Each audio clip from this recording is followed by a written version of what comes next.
Welcome to our channel. If you haven't already, please subscribe, hit the like button, and leave comments.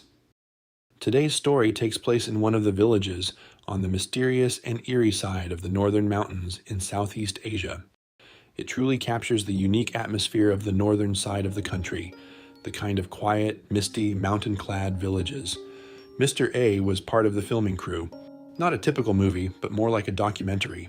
He and his team were planning to make a documentary film about the lives of people living in a remote mountain area. The events took place about 15 years ago, when he traveled to a remote mountainside in northern Southeast Asia, along with his film crew. The trip was planned to last for 2 nights. For this stay, he lodged at the house of the village chief and his wife, which, in simpler terms, was essentially the home of the local head leader. Staying at the house was very much like a homestay experience. They were all welcoming. They showed no signs of caution, only curiosity. After all, they weren't used to seeing outsiders in this remote mountain area.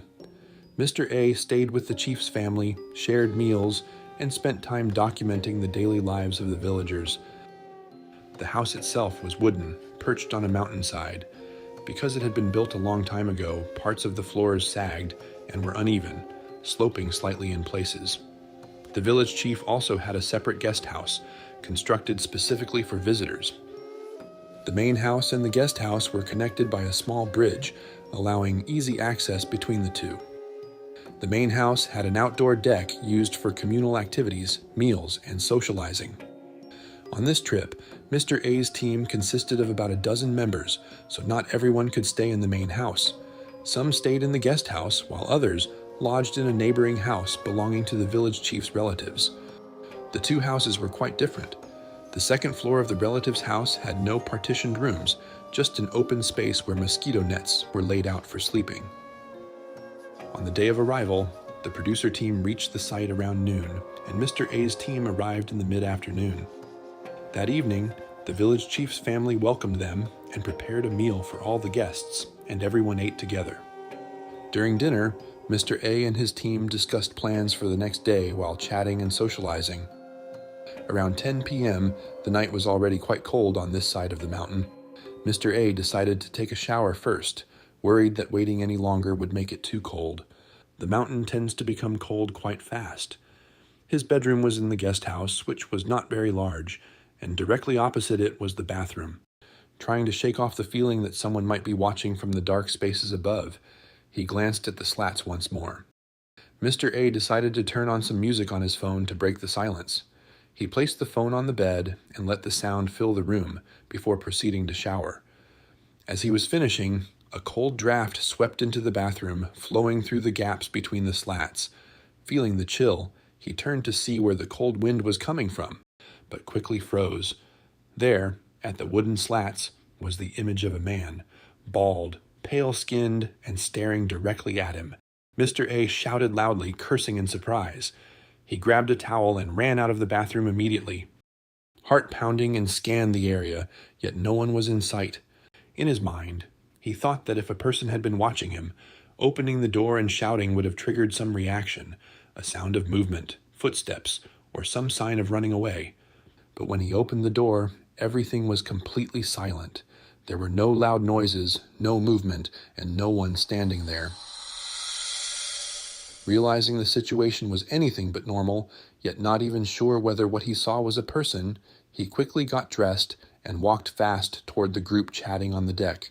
Perhaps to cover up his fear, he tried to shout to get their attention, but his voice came out shaky and indistinct, more like loud guttural noises than actual words.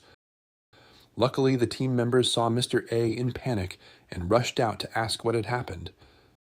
But Mr. A didn't say anything because he was a little embarrassed and wasn't even sure whether what he saw was real.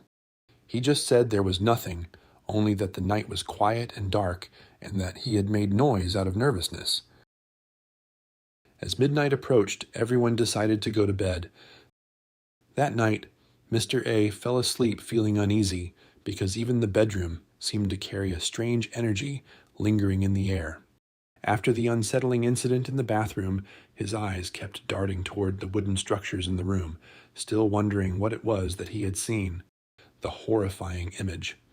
After going to bed, nothing unusual seemed to happen during the night. Morning arrived. The producer came to speak with everyone, saying they needed to finish filming quickly and then head back down to town as soon as possible. Everyone, including Mr. A, protested, saying it was impossible to finish everything in just one day. The amount of footage they needed to shoot was far too much. The producer calmly replied that it was fine if they couldn't finish. They could go down to town to sleep that night and return the next day to continue filming. Mr. A began sensing that something about the producer seemed off, unusual. He was normally someone who managed time well and always followed the schedule exactly as planned, but this time it was different. Mr. A didn't ask why they were wasting time going back and forth, not to mention how inconvenient it would be for everyone. He didn't want to ruin the working atmosphere. Filming continued as usual until around 6 p.m. When the sunlight faded, everyone stopped working and traveled back down to town as instructed. The producer reassured them that it would be fine. They could return the next day since the distance wasn't far, only about an hour away. Once they reached town, everyone sat down and had a meal together. During the meal, Mr. A finally decided to ask the producer why they were unnecessarily going up and down the mountain. It seemed like such a waste of time, so he asked if there was a reason behind it. The producer's face suddenly turned serious, and then he shared what had happened the night before. After everyone went to bed, he had gone downstairs to smoke outside in front of the main house. After finishing the last puff, he turned to walk back inside. But suddenly, his eyes caught sight of an old woman standing there. She was dressed as if she were about to go to a temple, wearing a white halter-neck shirt with a sash-like cloth draped over her shoulder. What surprised him even more was that she lifted her hand and waved, as if beckoning him to come closer. Seeing a figure in the dead of night sent chills down his spine. It was impossible for someone to be standing there at such a late hour, especially dressed as if she were heading to a temple. Shocked and uneasy, he decided not to go back into the house. Instead, he walked over to the house across the street and slept with the rest of the camera crew.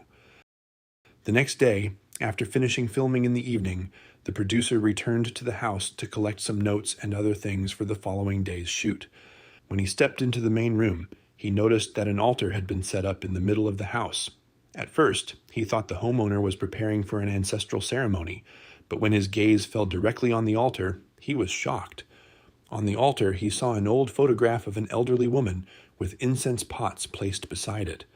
The woman in the photo was the very same old woman he had seen beckoning to him the night before while he was outside smoking.